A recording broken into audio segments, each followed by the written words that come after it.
नमस्कार। आज मैं आपको चंद्र षष्ठी चाना छठ की कहानी सुनाने जा रही हूँ।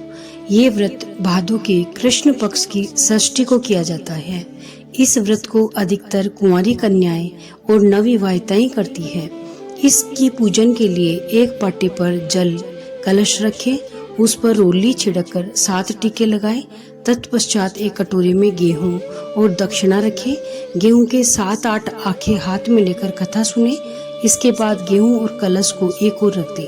रात्रि में चंद्रोदय के पश्चात किसी ब्राह्मण की स्त्री को दान दे दे। चंद्रमा को अर्घ्य देकर एक थाली में 5-5 या 7-7 पूरियां और मिठाई आदि रखकर 1.25 रुपया रखे और चरण छूकर सास को दे देवे। साथ ही 7 ब्राह्मण की कन्याओं और एक लड़के को भोजन कराकर दक्षिणा दे दे। ये भादों के कृष्ण पक्ष की षष्ठी को करते हैं। इस दिन उपवास करना चाहिए।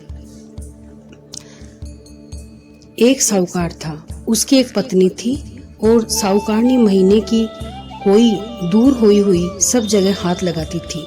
वह खाना बनाती थी, पानी भरती थी, सब काम करती थी। कुछ दिनों बाद उसके एक पुत्र हुआ। उसकी उन्होंने शादी कर दी। शादी के कुछ दिनों बाद साहूकार और साहूकारनी की मृत्यु हो गई। मृत्यु के बाद साहूकार तो बेल बना और साहूकारनी कुतिया। वे दोनों अपने बेटे के घर पर ही पहुंच गए। बेटा बेल से खूब काम लेता और दिन भर खेत जोतता, कुएं में से पानी निकलवाता। कुतिया उसके घर की रखवाली करती थी। जब उनको वहाँ 1 साल हो गया तो उस लड़के के पिता का श्राद्ध आया। श्राद्ध के दिन खूब पकवान बनाए गए, उनमें खीर भी बनाई गई। खीर को ठंडा करने के लिए एक थाली में फैलाकर रख दिया गया। उसी समय एक चील उड़ती हुई आई, जिसके मुंह में मरा हुआ सर्प था।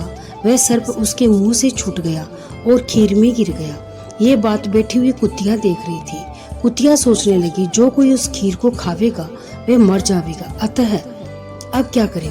कुतिया यह सोच ही रही थी कि भीतर से लड़के की बहू उठकर आई और कुतिया ने उस खीर में मुंह दे दिया। जब लड़के की बहू ने देखा कि कुतिया ने उस खीर में मुंह दे दिया है तो वह डंडा लेकर कुतिया के पीछे भागी और उसकी पीठ में एक ऐसा डंडा मारा कि कुतिया की पीठ ही टूट गई। जब रात हुई तो कुतिया बेल के पास आई और बोली, आज तो तुम्हारा श्राद्ध था, तुम्हें तो खूब भोजन मिला होगा।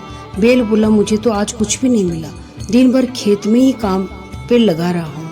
कुतिया बोली, जो आज श्राद्ध की खीर बनाई थी उसमें चील ने सर्प डाल दिया था।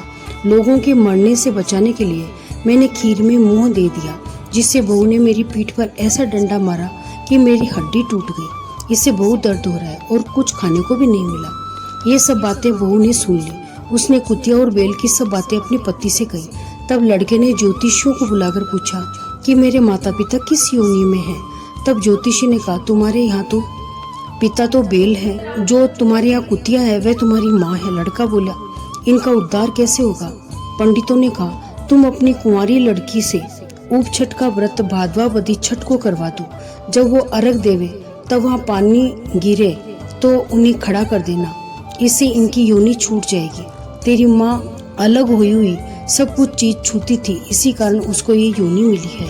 साहूकार के लड़के ने अपनी लड़की से व्रत कराया। अर्घ का पानी बहकर छत की नाली में से आ गिरा, वहाँ उन्हें खड़ा कर दिया गया। इससे उन दोनों को मोक्ष मिल गया। हे उप छठ माता, उनको मोक्ष दिया वैसा हमारा भी करना, किंतु जैसा दोष उन्हें लगा वैसा किसी से मत लगने देना। कहानी के कहने वाले और सुनने वाले सबका भला करना।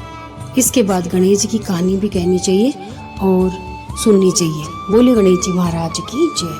तो दोस्तों, ये थी आज की कथा। अगर आपको ये पसंद आई हो तो हमारे चैनल पानी कथा स्पेशल को सब्सक्राइब करें, वीडियो को लाइक और शेयर करें और कमेंट सेक्शन में अपने विचार जरूर लिखें। हम फिर मिलेंगे एक नई कहानी के साथ। तब तक के लिए धर्म और आस्था के इस सफर में जुड़े रहिए। जय श्री हरि।